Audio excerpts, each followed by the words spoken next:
Chapter का नाम है भारत में राष्ट्रवाद। जैसा कि आप देख चुके हैं, यूरोप में आधुनिक राष्ट्रवाद के साथ ही राष्ट्र राज्यों का भी उदय हुआ।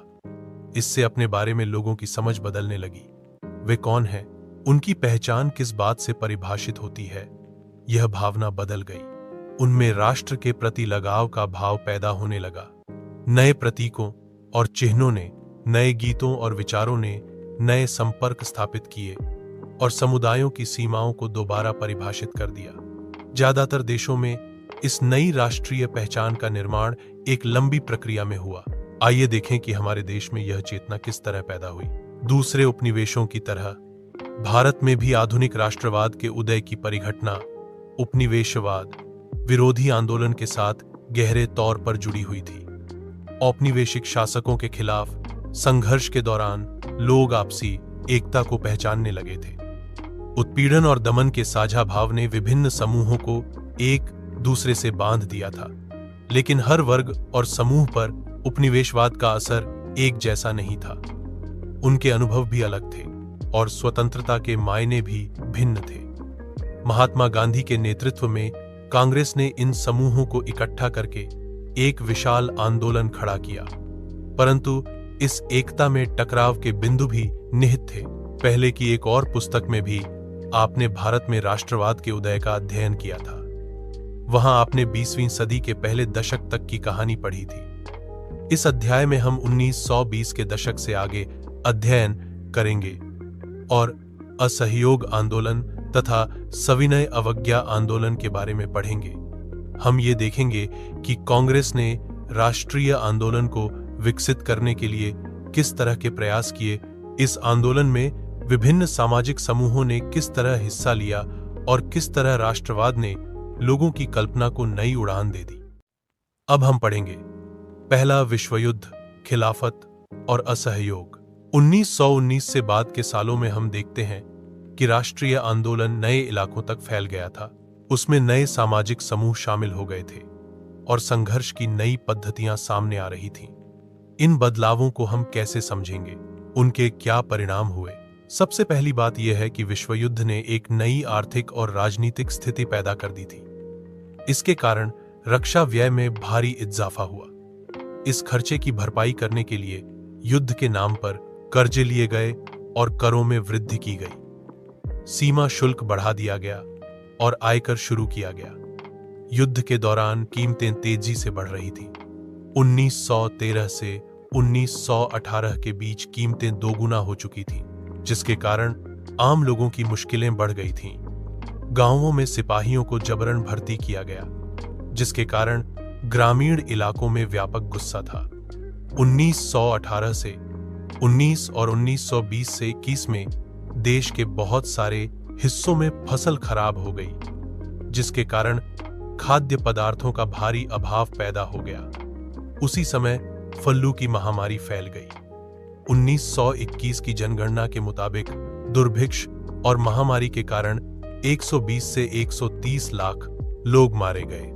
लोगों को उम्मीद थी कि युद्ध खत्म होने के बाद उनकी मुसीबतें कम हो जाएंगी, लेकिन ऐसा नहीं हुआ।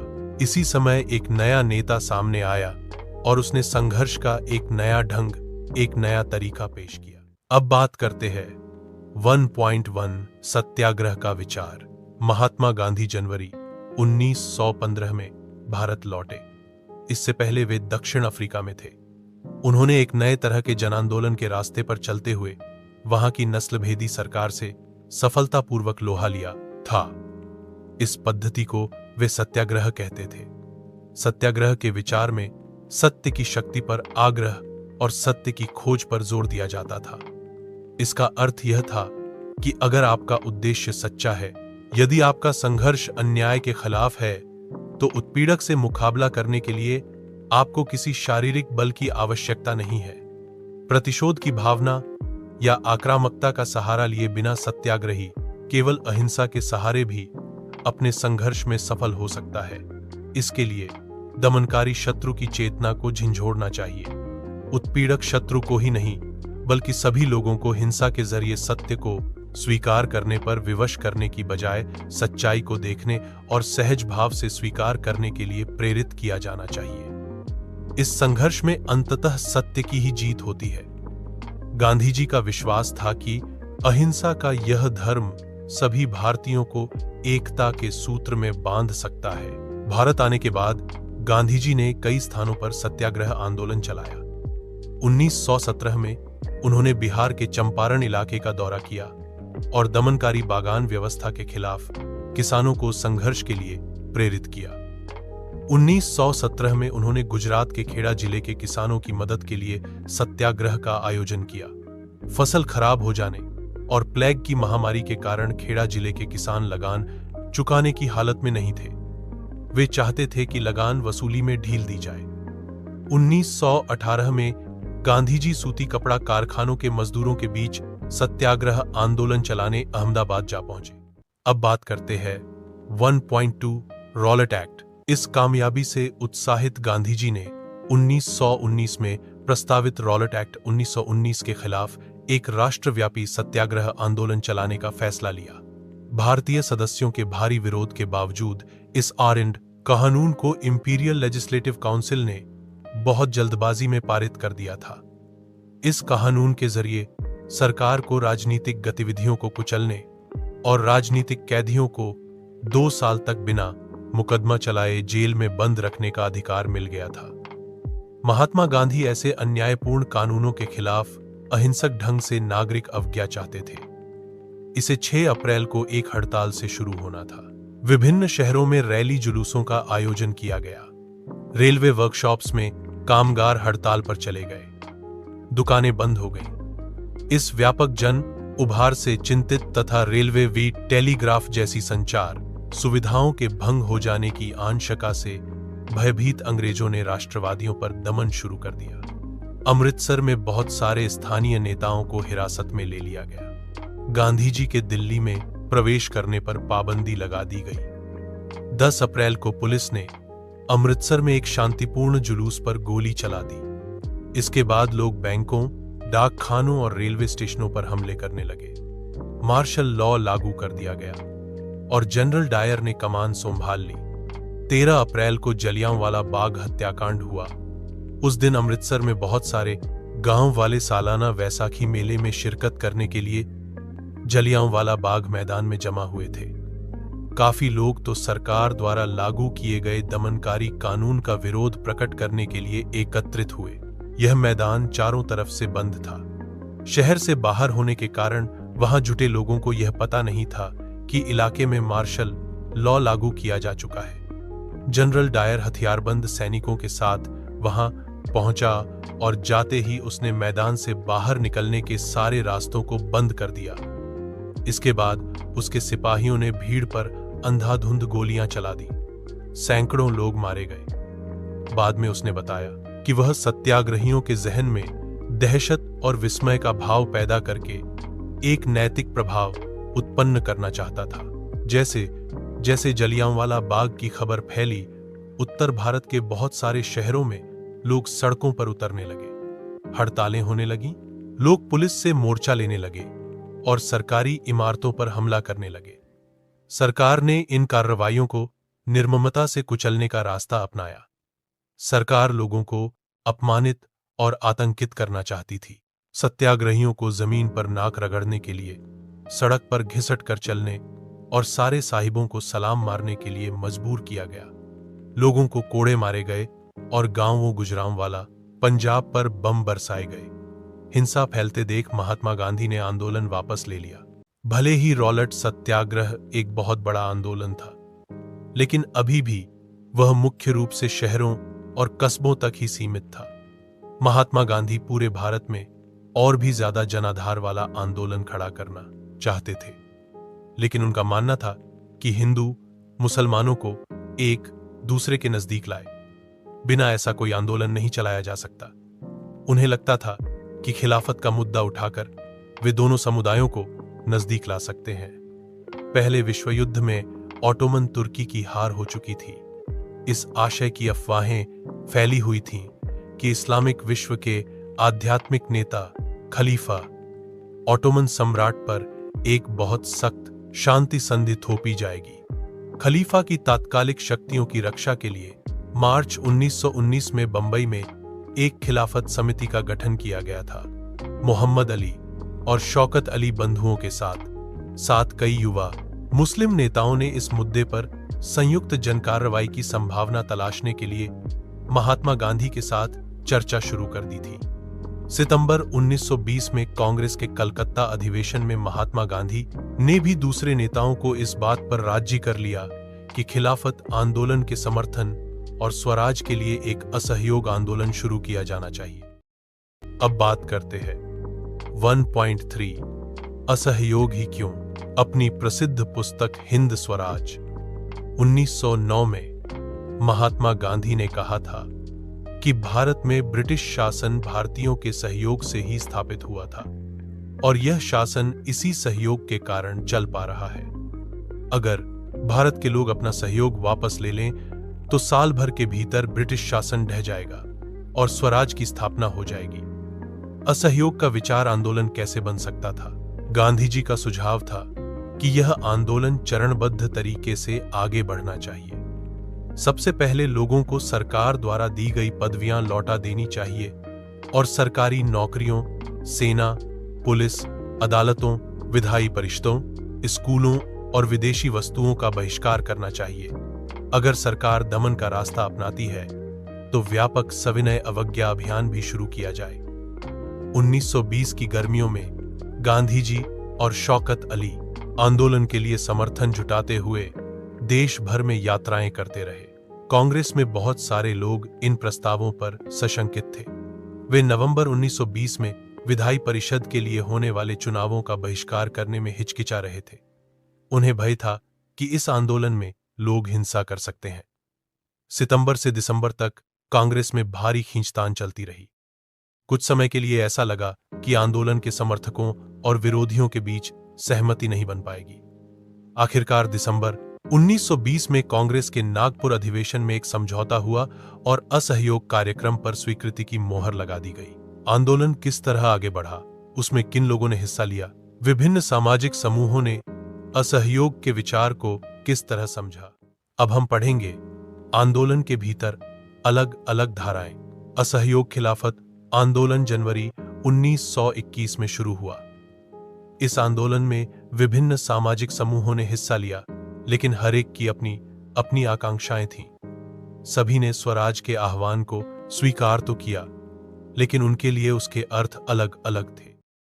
अब बात करते हैं 2.1 शहरों में आंदोलन। आंदोलन की शुरुआत शहरी मध्यवर्ग की हिस्सेदारी के साथ हुई।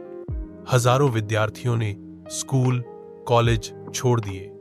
हेडमास्टरों और शिक्षकों ने इस्तीफे सौंप दिए। वकीलों ने मुकदमे लड़ना बंद कर दिया।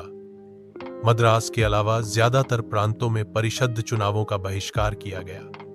मद्रास में गैर ब्राह्मणों द्वारा बनाई गई जस्टिस पार्टी का मानना था कि काउंसिल में प्रवेश के जरिए उन्हें वे अधिकार मिल सकते हैं जो सामान्य रूप से केवल ब्राह्मणों को मिल पाते हैं। इसलिए इस पार्टी ने चुनावों का बहिष्कार नहीं किया।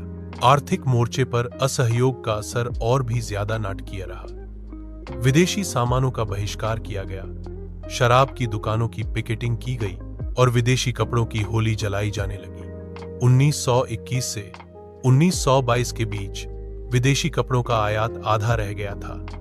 उसकी कीमत 102 करोड़ से घटकर 57 करोड़ रह गई। बहुत सारे स्थानों पर व्यापारियों ने विदेशी चीजों का व्यापार करने या विदेशी व्यापार में पैसा लगाने से इनकार कर दिया। जब बहिष्कार आंदोलन फैला और लोग आयातित कपड़े को छोड़कर केवल भारतीय कपड़े पहनने लगे तो भारतीय कपड़ा मिलों और हथकरघों का उत्पादन भी बढ़ने लगा। कुछ समय बाद शहरों में यह आंदोलन धीमा पड़ने लगा। इसके कई कारण थे।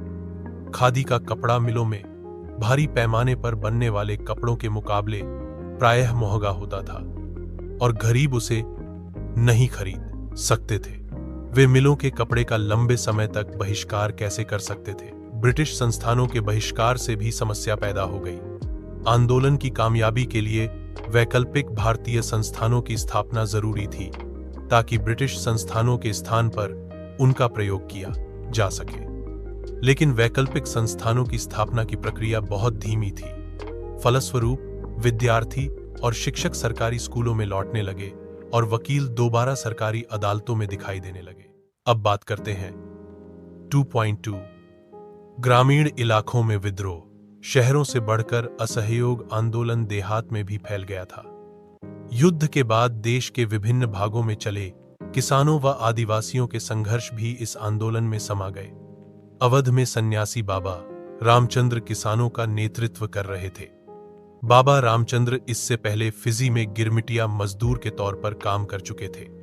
उनका आंदोलन तालुकदारों और जमींदारों के खिलाफ था, जो किसानों से भारी भरकम लगान और तरह तरह के कर वसूल कर रहे थे। किसानों को बेगार करनी पड़ती थी। पट्टेदार के तौर पर उनके पट्टे निश्चित नहीं होते थे। उन्हें बार बार पट्टे की जमीन से हटा दिया जाता था ताकि जमीन पर उनका कोई अधिकार स्थापित न हो सके। किसानों की मांग थी कि लगान कम किया जाए, बेगार खत्म हो और दमनकारी जमींदारों का सामाजिक बहिष्कार किया जाए। बहुत सारे स्थानों पर जमींदारों को नाई धोबी की सुविधाओं से भी वंचित करने के लिए पंचायतों ने नाई धोबी बंद का फैसला लिया। जून 1920 में जवाहरलाल नेहरू ने अवध के गांवों का दौरा किया, गांव वालों से बातचीत की और उनकी व्यथा समझने का प्रयास किया। अक्टूबर तक जवाहरलाल नेहरू, बाबा रामचंद्र तथा कुछ अन्य लोगों के नेतृत्व में अवध किसान सभा का गठन कर लिया गया। महीने भर में इस पूरे इलाके के गांवों में संगठन की 300 से ज्यादा शाखाएं बन चुकी थीं। अगले साल जब असहयोग आंदोलन शुरू हुआ तो कांग्रेस ने अवध के किसान संघर्ष को इस आंदोलन में शामिल करने का प्रयास किया, लेकिन किसानों के आंदोलन में ऐसे स्वरूप विकसित हो चुके थे जिनसे कांग्रेस का नेतृत्व खुश नहीं था। 1921 में जब आंदोलन फैला तो तालुकदारों और व्यापारियों के मकानों पर हमले होने लगे, बाजारों में लूटपाट होने लगी और अनाज के गोदामों पर कब्जा कर लिया गया।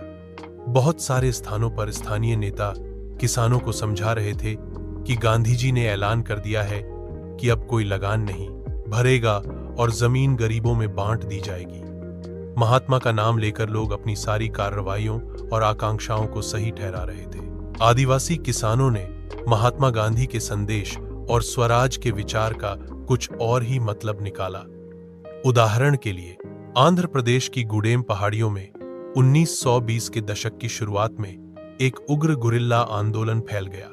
कांग्रेस इस तरह के संघर्ष को कभी स्वीकार नहीं कर सकती थी। अन्य वन क्षेत्रों की तरह यहां भी अंग्रेजी सरकार ने बड़े बड़े जंगलों में लोगों के दाखिल होने पर पाबंदी लगा दी थी। लोग इन जंगलों में न तो मवेशियों को चरा सकते थे, न ही जलावन के लिए लकड़ी और फल बीन सकते थे। इससे पहाड़ों के लोग परेशान और गुस्सा थे। न केवल उनकी रोजी रोटी पर असर पड़ रहा था, बल्कि उन्हें लगता था कि उनके परंपरागत अधिकार भी छीने जा रहे हैं। जब सरकार ने उन्हें सड़कों के निर्माण के लिए बेगार करने पर मजबूर किया तो लोगों ने बगावत कर दी। उनका नेतृत्व करने वाले अल्लूरी सीताराम राजू एक दिलचस्प व्यक्ति थे। उनका दावा था कि उनके पास बहुत सारी विशेष शक्तियां हैं। वह सटीक खगोलीय अनुमान लगा सकते हैं, लोगों को स्वस्थ कर सकते हैं तथा गोलियां भी उन्हें नहीं मार सकती। राजू के व्यक्तित्व से चमत्कृत विद्रोहियों को विश्वास था कि वह ईश्वर का अवतार है। राजू महात्मा गांधी की महानता के गुण गाते थे। उनका कहना था कि वह असहयोग आंदोलन से प्रेरित है। उन्होंने लोगों को खादी पहनने तथा शराब छोड़ने के लिए प्रेरित किया। साथ ही उन्होंने यह दावा भी किया कि भारत अहिंसा के बल पर नहीं, बल्कि केवल बल प्रयोग के जरिए ही आजाद हो सकता है। गुडेम विद्रोहियों ने पुलिस थानों पर हमले किए, ब्रिटिश अधिकारियों को मारने की कोशिश की और स्वराज प्राप्ति के लिए गुरिल्ला युद्ध चलाते रहे। 1924 में राजू को फांसी दे दी गई। राजू अपने लोगों के बीच लोकनायक बन चुके। अब बात करते हैं 2.3 बागानों में स्वराज। महात्मा गांधी के विचारों और स्वराज की अवधारणा के बारे में मजदूरों की अपनी समझ थी। असम के बागानी मजदूरों के लिए आजादी का मतलब यह था कि वे उन चार दीवारियों से जब चाहे आ जा सकते हैं जिनमें उनको बंद करके रखा गया था। उनके लिए आजादी का मतलब था कि वे अपने गांवों से संपर्क रख पाएंगे।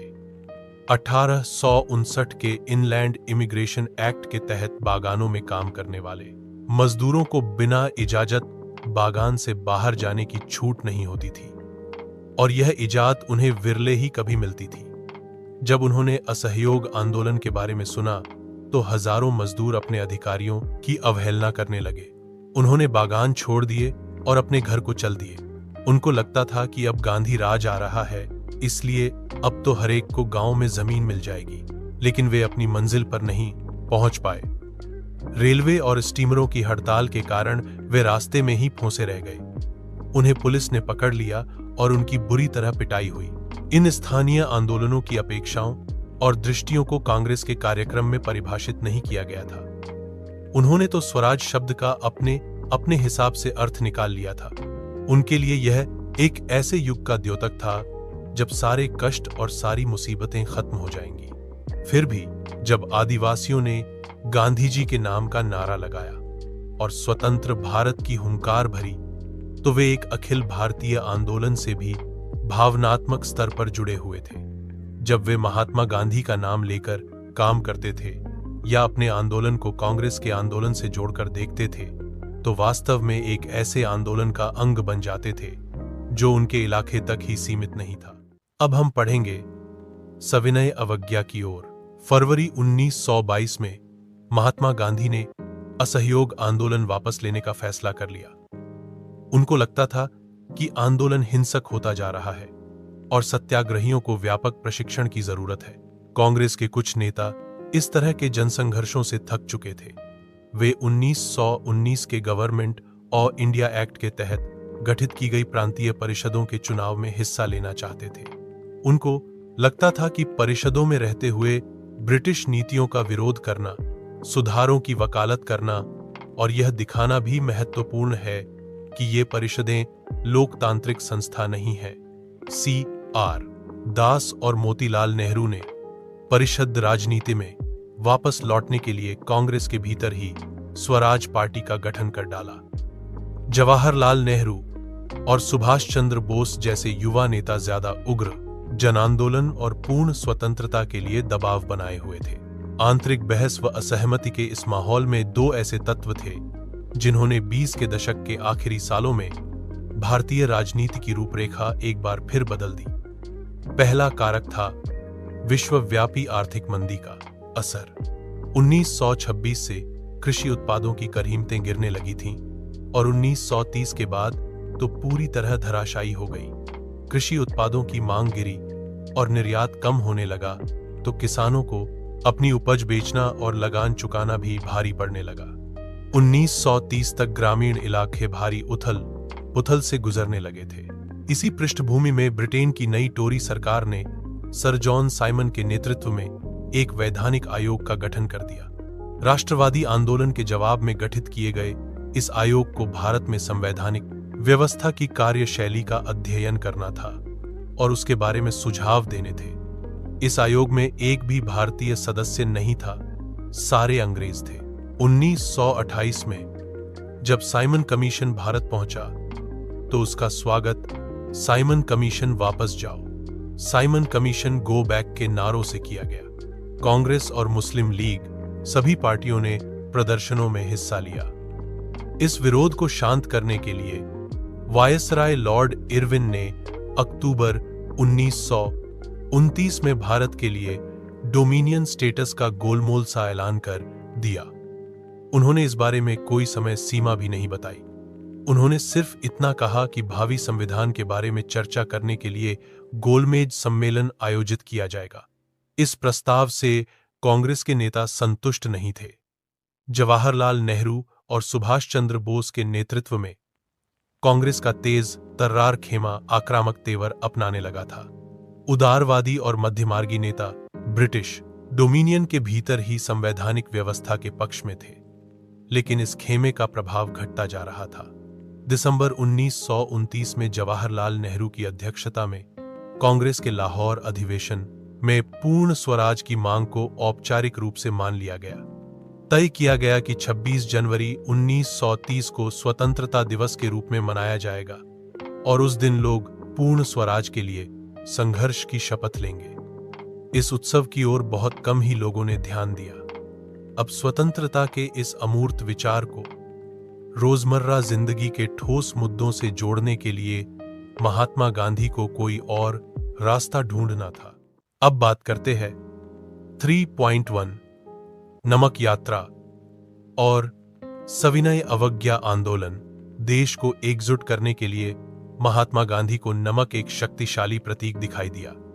31 जनवरी 1930 को उन्होंने वायसराय इरविन को एक खत लिखा। इस खत में उन्होंने 11 मांगों का उल्लेख किया था।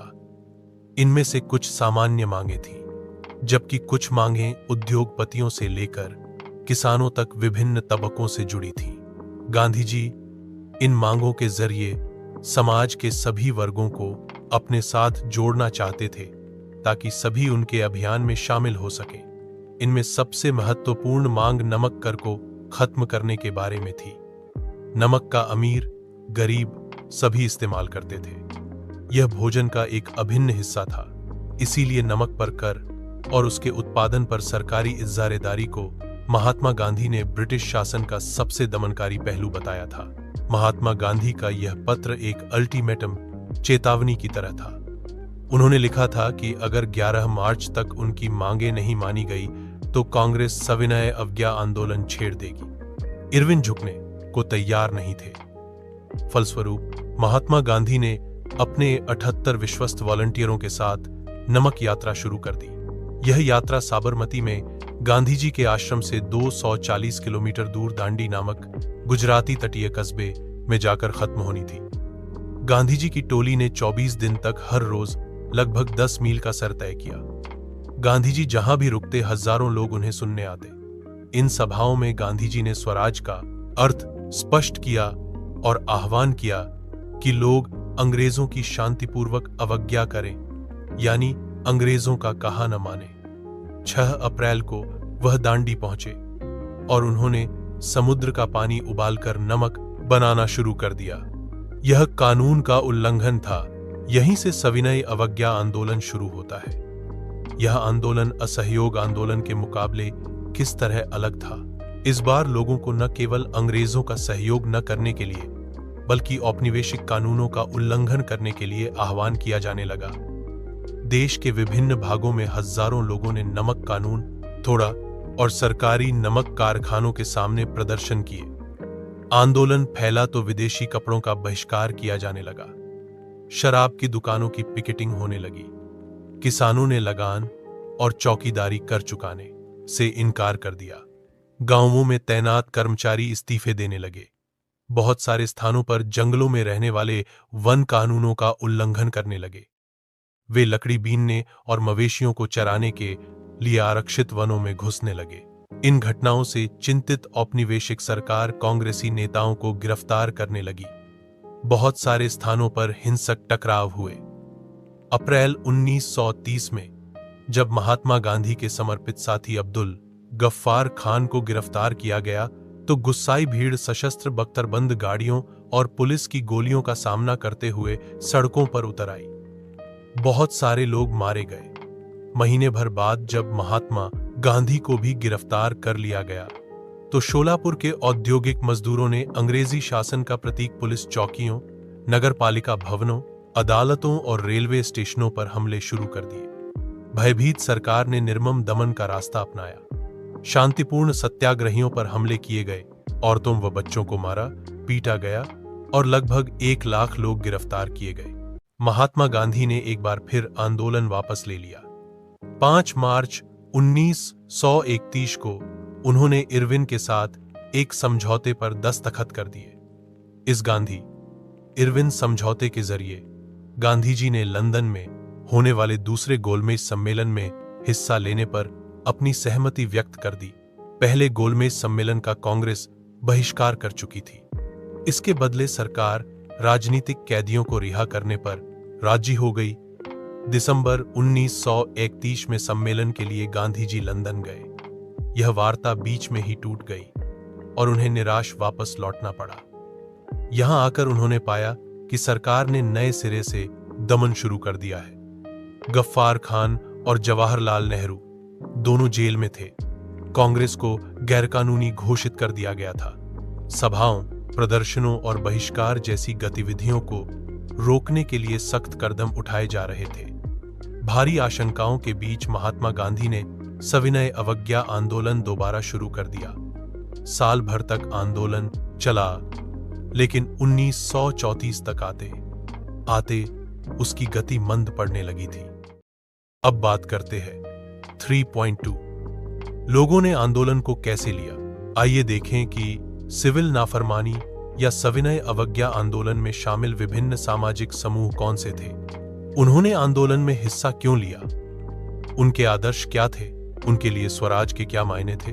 गांवों में संपन्न किसान समुदाय जैसे गुजरात के पटीदार और उत्तर प्रदेश के जाट आंदोलन में सक्रिय थे। व्यावसायिक फसलों की खेती करने के कारण व्यापार में मंदी और गिरती कीमतों से वे बहुत परेशान थे।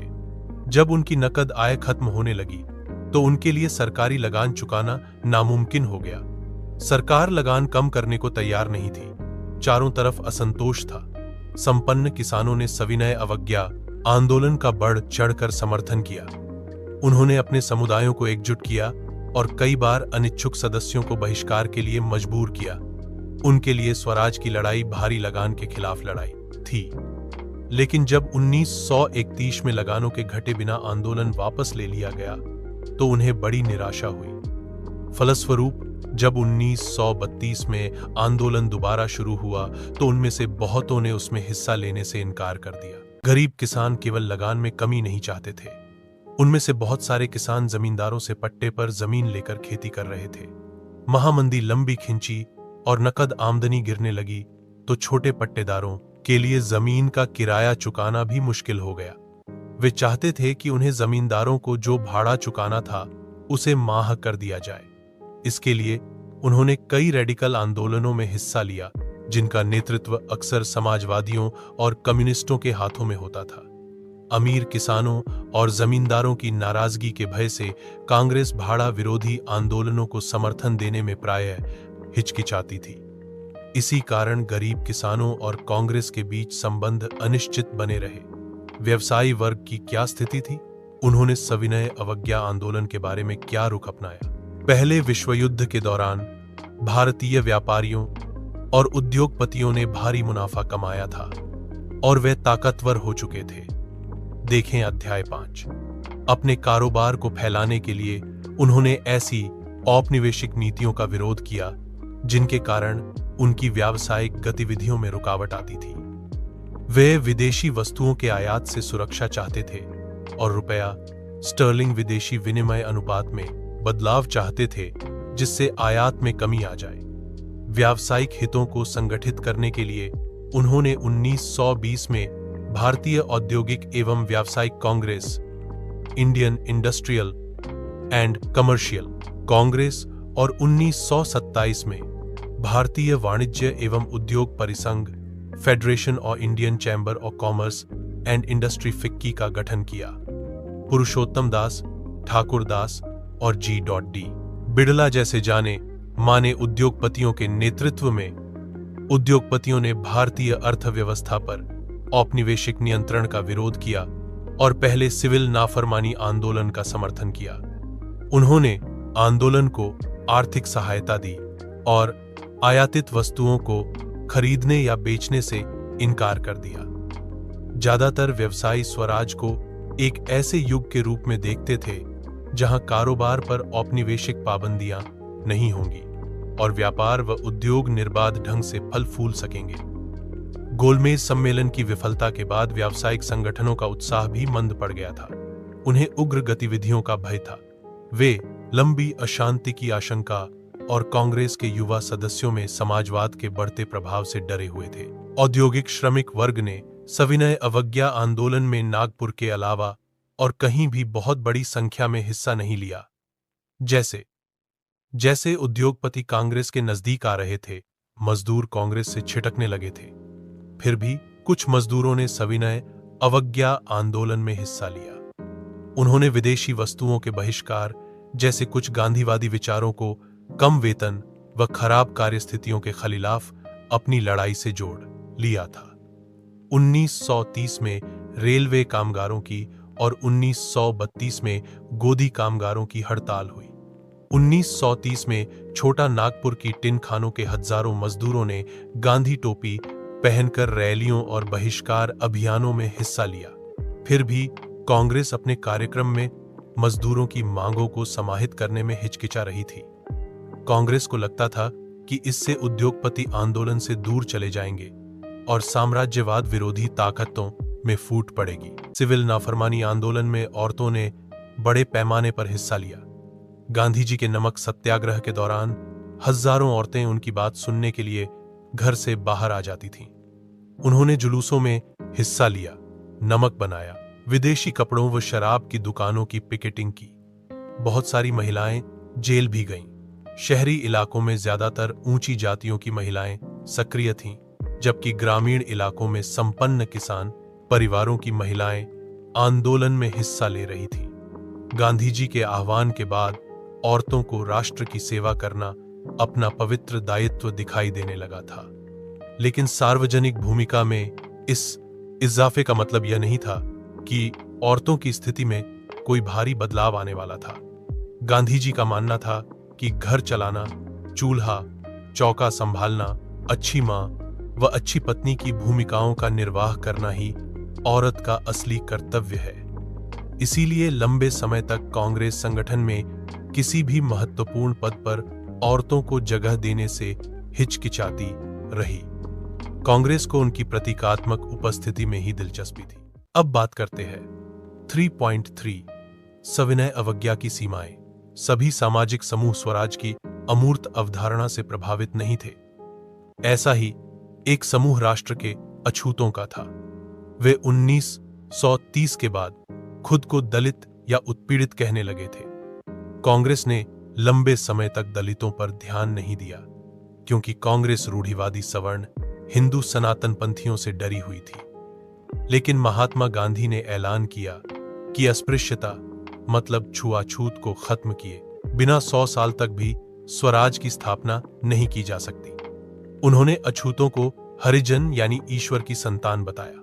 उन्हें मंदिरों, सार्वजनिक तालाबों, सड़कों और कुओं पर समान अधिकार दिलाने के लिए सत्याग्रह किया।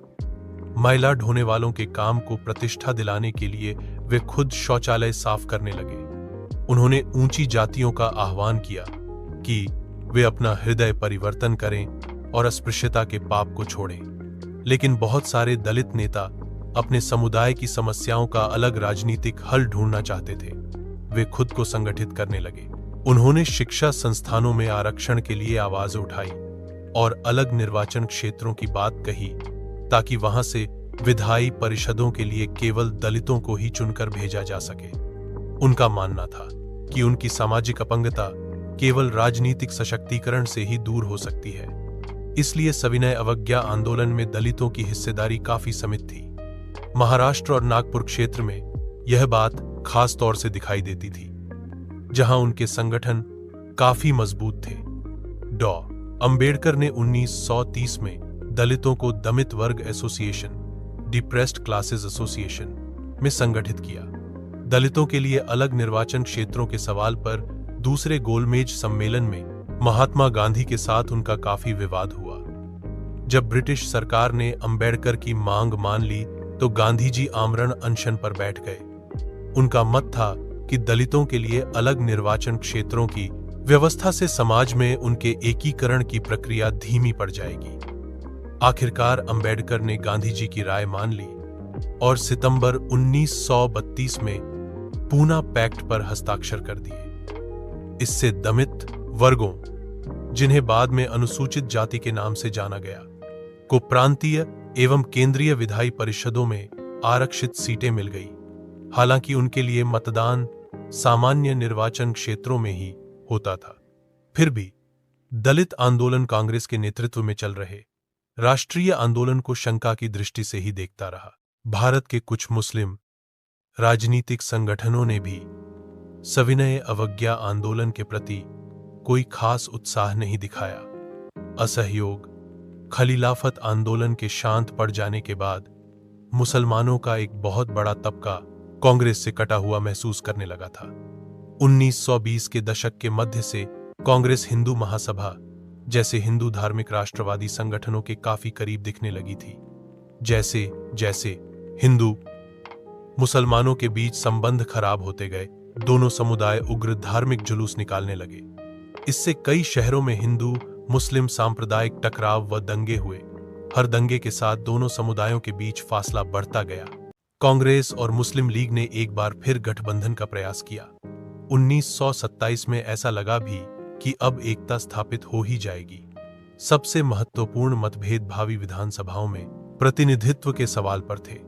मुस्लिम लीग के नेताओं में से एक मोहम्मद अली जिन्ना का कहना था कि अगर मुसलमानों को केंद्रीय सभा में आरक्षित सीटें दी जाएं और मुस्लिम बहुल प्रांतों बंगाल और पंजाब में मुसलमानों को आबादी के अनुपात में प्रतिनिधित्व दिया जाए तो वे मुसलमानों के लिए पृथक निर्वाचिका की मांग छोड़ने के लिए तैयार हैं।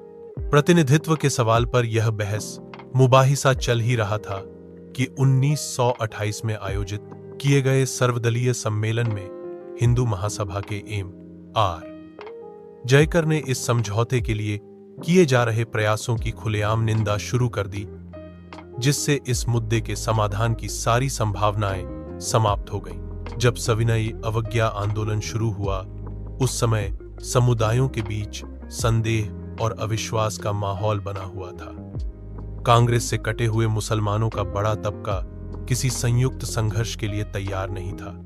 बहुत सारे मुस्लिम नेता और बुद्धिजीवी भारत में अल्पसंख्यकों के रूप में मुसलमानों की हैसियत को लेकर चिंता जता रहे थे।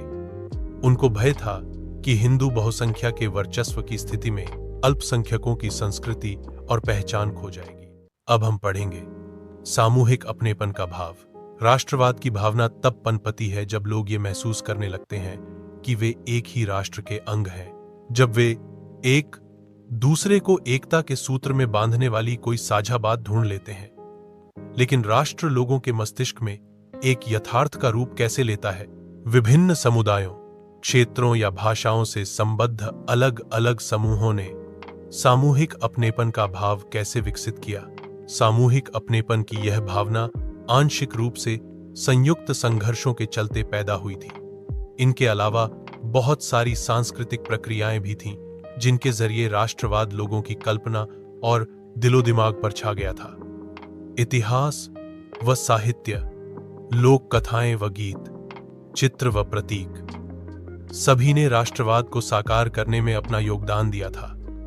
जैसा कि आप जानते हैं, राष्ट्र की पहचान सबसे ज्यादा किसी तस्वीर में अंकित की जाती है। देखें अध्याय 1। इससे लोगों को एक ऐसी छवि गढ़ने में मदद मिलती है जिसके जरिए वे राष्ट्र को पहचान सकते हैं। 20वीं सदी में राष्ट्रवाद के विकास के साथ भारत की पहचान भी भारत माता की छवि का रूप लेने लगी। इस छवि के निर्माण का आरंभ बंकिम चंद्र चट्टोपाध्याय ने किया था। 1870 के दशक में उन्होंने मातृभूमि की स्तुति के रूप में वंदे मातरम गीत लिखा था। बाद में इसे उन्होंने अपने उपन्यास आनंदमठ में शामिल कर लिया। यह गीत बंगाल में स्वदेशी आंदोलन में खूब गाया गया। स्वदेशी आंदोलन की प्रेरणा से अवनींद्रनाथ टैगोर ने भारत माता की विख्यात छवि को चित्रित किया। देखें चित्र 12। इस पेंटिंग में भारत माता को एक सन्यासिनी के रूप में दर्शाया गया है। वह शांत, गंभीर, दैवी और आध्यात्मिक गुणों से युक्त दिखाई देती है। आगे चलकर जब इस छवि को बड़े पैमाने पर तस्वीरों में उतारा जाने लगा और विभिन्न कलाकार यह तस्वीर बनाने लगे, तो भारत माता की छवि विविध रूप ग्रहण करती गई। देखें चित्र 14। इस मात्र छवि के प्रति श्रद्धा को राष्ट्रवाद में आस्था का प्रतीक माना जाने लगा। राष्ट्रवाद का विचार भारतीय लोक कथाओं को पुनर्जीवित करने के आंदोलन से भी मजबूत हुआ। 19वीं सदी के आखिर में राष्ट्रवादियों ने भाटों व चारणों द्वारा गाई सुनाई जाने वाली लोक कथाओं को दर्ज करना शुरू कर दिया। वे लोक गीतों व जनश्रुतियों को इकट्ठा करने के लिए गांव-गांव घूमने लगे। उनका मानना था कि यही कहानियां हमारी उस परंपरागत संस्कृति की सही तस्वीर पेश करती हैं, जो बाहरी ताकतों के प्रभाव से भ्रष्ट और दूषित हो चुकी है। अपनी राष्ट्रीय पहचान को ढूंढने और अपने अतीत में गौरव का भाव पैदा करने के लिए इस लोक परंपरा को बचाकर रखना जरूरी था। बगान में खुद रविंद्रनाथ टैगोर भी लोक गाथा गीत, बाल गीत और मिथकों को इकट्ठा करने निकल पड़े। उन्होंने लोक परंपराओं को पुनर्जीवित करने वाले आंदोलन का नेतृत्व किया। मद्रास में नटेसा शास्त्री ने the folklores of southern India के नाम से तमिल लोक कथाओं का विशाल संकलन 4 खंडों में प्रकाशित किया। उनका मानना था कि लोक कथाएं राष्ट्रीय साहित्य होती हैं। यह लोगों के असली विचारों और विशिष्टताओं की सबसे विश्वसनीय अभिव्यक्ति है। जैसे जैसे राष्ट्रीय आंदोलन आगे बढ़ा, राष्ट्रवादी नेता लोगों को एकजुट करने और उनमें राष्ट्रवाद की भावना भरने के लिए इस तरह के चिन्हों और प्रतीकों के बारे में और ज्यादा जागरूक होते गए। बंगाल में स्वदेशी आंदोलन के दौरान एक तिरंगा झंडा हरा, पीला, लाल तैयार किया गया। इसमें ब्रिटिश भारत के 8 प्रांतों का प्रतिनिधित्व करते कमल के 8 फूल और हिंदुओं व मुसलमानों का प्रतिनिधित्व करता एक अर्धचंद्र दर्शाया गया था। 1921 तक गांधी जी ने भी स्वराज का झंडा तैयार कर लिया था। यह भी तिरंगा सफेद, हरा और लाल था। इसके मध्य में गांधीवादी प्रतीक चरखे को जगह दी गई थी, जो स्वावलंबन का प्रतीक था।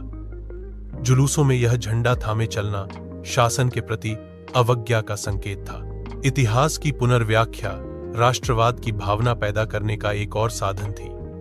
19वीं सदी के अंत तक आते आते बहुत सारे भारतीय यह महसूस करने लगे थे कि राष्ट्र के प्रति गर्व का भाव जगाने के लिए भारतीय इतिहास को अलग ढंग से पढ़ाया जाना चाहिए। अंग्रेजों की नजर में भारतीय पिछड़े हुए और आदिम लोग थे जो अपना शासन खुद नहीं संभाल सकते। इसके जवाब में भारत के लोग अपनी महान उपलब्धियों की खोज में अतीत की ओर देखने लगे। उन्होंने उस गौरवमयी प्राचीन युग के बारे में लिखना शुरू कर दिया जब कला और वास्तुशिल्प, विज्ञान और गणित, धर्म और संस्कृति, कानून और दर्शन, हस्तकला और व्यापार फल फूल रहे थे। उनका कहना था कि इस महान युग के बाद पतन का समय आया और भारत को गुलाम बना लिया गया। इस राष्ट्रवादी इतिहास में पाठकों को अतीत में भारत की महानता, उपलब्धियों पर गर्व करने और ब्रिटिश शासन के तहत दुर्दशा से मुक्ति के लिए संघर्ष का मार्ग अपनाने का आह्वान किया जाता था। लोगों को एकजुट करने की इन कोशिशों की अपनी समस्याएं थीं। जिस अतीत का गौरवगान किया जा रहा था वह हिंदुओं का अतीत था। जिन छवियों का सहारा लिया जा रहा था वे हिंदू प्रतीक थे। इसलिए अन्य समुदायों के लोग अलग थलग महसूस करने लगे थे। तो निष्कर्ष यह है कि अंग्रेज सरकार के खिलाफ बढ़ता गुस्सा विभिन्न भारतीय समूहों और वर्गों को स्वतंत्रता के साझा संघर्ष में खींच रहा था। महात्मा गांधी के नेतृत्व में कांग्रेस ने लोगों के असंतोष और परेशानियों को स्वतंत्रता के संगठित आंदोलन में समाहित करने का प्रयास किया। उन्होंने आंदोलन के जरिए पूरे देश को एकता के सूत्र में पिरोने का प्रयास किया। लेकिन जैसा कि हमने देखा, इन आंदोलनों में हिस्सा लेने वाले विभिन्न समूह और वर्ग अलग अलग आकांक्षाओं और अपेक्षाओं के साथ हिस्सा ले रहे थे। उनकी शिकायतें बहुत व्यापक थीं, इसीलिए औपनिवेशिक शासन से मुक्ति का भी सबके लिए अपना अपना अर्थ था। कांग्रेस ने इन विभेदों को हल करने और यह सुनिश्चित करने के लिए हमेशा प्रयास किया कि एक समूह की मांगों के कारण कोई दूसरा समूह दूर न चला जाए। यही वजह है कि आंदोलन के भीतर अक्सर बिखराव आ जाता था। कांग्रेस की सरगर्मियों और राष्ट्रीय एकता के शिखर को छूने के बाद बिखराव और आंतरिक टकरावों के चरण आ जाते थे। संक्षेप में, जो राष्ट्र उभर रहा था वह औपनिवेशिक शासन से मुक्ति की चाह रखने वाली बहुत सारी आवाजों का पुंज था।